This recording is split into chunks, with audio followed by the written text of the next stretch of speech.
Hello everyone, I hereby present a case of supine hypertension with orthostatic hypertension in a diabetic patient. Supine hypertension may coexist with orthostatic hypertension, and most of the studies in literature for such cases are largely based on patients with autonomic failure.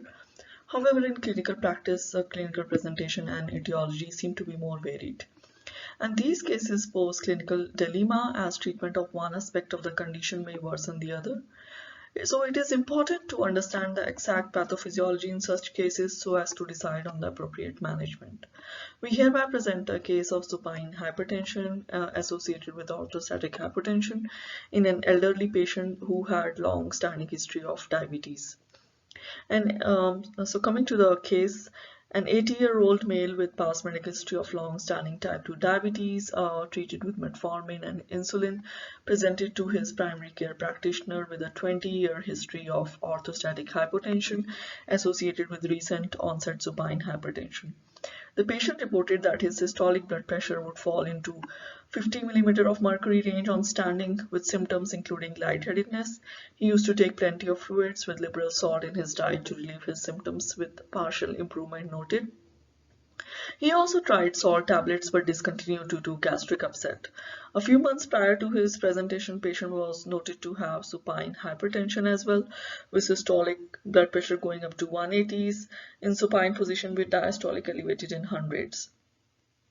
Patient also reported couple of falls associated with lightheadedness on standing in the last few weeks, but with no history of loss of consciousness. On workup, we found his serum aldosterone levels to be low, uh, um, and along with that, his ACTH levels were also found to be in low range. Apart from that, the other workup, including his echo, was pretty much unremarkable. We started the patient on captopril at the dose of 6.25 milligram at the bedtime to treat his supine hypertension, along with a low dose of fludrocortisone in the morning to treat orthostatic hypertension. 3 weeks after the treatment was initiated, patient reported significant improvement in his symptoms, along with improved blood pressure readings with systolic now in 70s to 80s range on standing and 150 to 160 range in the supine position, with diastolic blood pressure in the range of 90s in the supine position. At this follow-up visit, his captopril dose was increased to 12.5 milligrams at bedtime. However, his fludrocortisone dose remained unchanged. Coming to the discussion part now.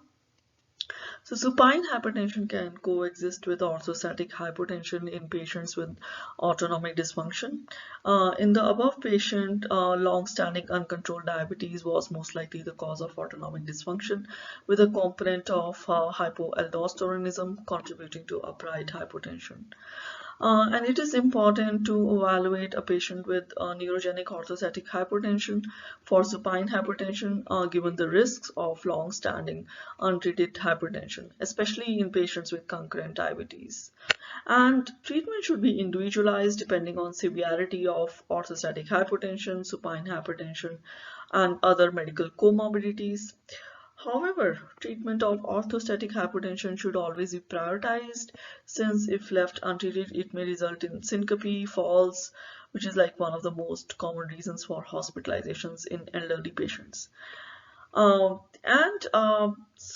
it is very important to appropriately diagnose such cases, and 24-hour blood pressure monitoring is very helpful in the diagnosis.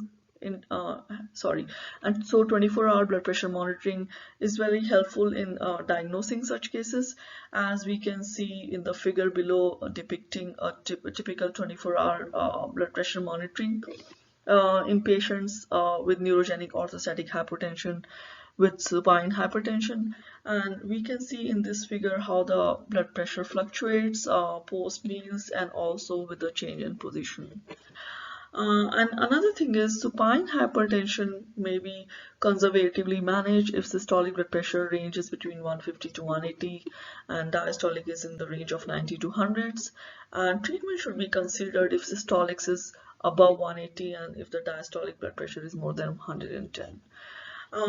Also, it is important to avoid long-acting antihypertensives and diuretics to treat such cases, as This may just worsen the orthostatic hypertension, and latter can lead to intravascular volume depletion, further increasing the severity of hypertension. So to conclude, supine hypertension with orthostatic hypertension may have varied clinical presentation etiologies and diverse outcomes.